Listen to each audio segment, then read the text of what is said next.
Now let's talk about something super important in circle geometry, chords and what happens when the line from the center meets a chord. Look at the diagram.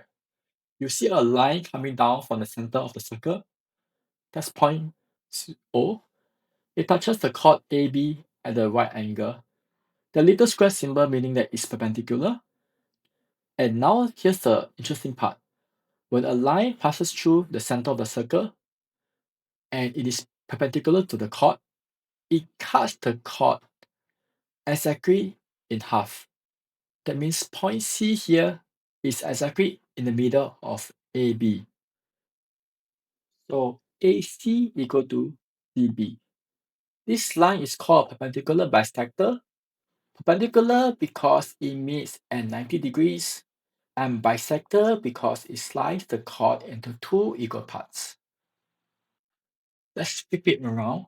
If you know that AC equal to CB, meaning that you know the chord is perfectly split in the middle, then the line from the center must be perpendicular to the chord. In other words, it works both ways. To recap, a perpendicular line from the center always bisects the chord. And if a chord is bisected, the line doing it must be perpendicular from the center.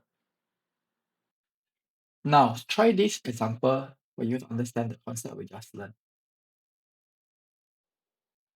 We have an example where O is the center of the circle.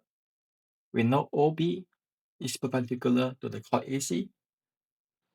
If we have the length of AC equal to 16 cm, OB equal to 6 cm, find the radius of the circle. Have you figured out the answer?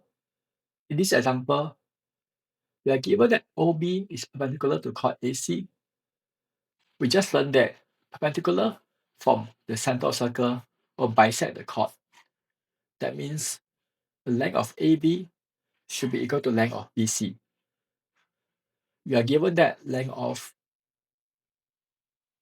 AC equal to 16 cm. So BC will be half of 16 to give us 8 cm. We have the length of OB as 6 cm, and we also know BC equal to 8 cm. Using Pythagoras theorem, we can find that OC equal to square root of 8 square plus 6 square to eventually give us the answer 10 cm.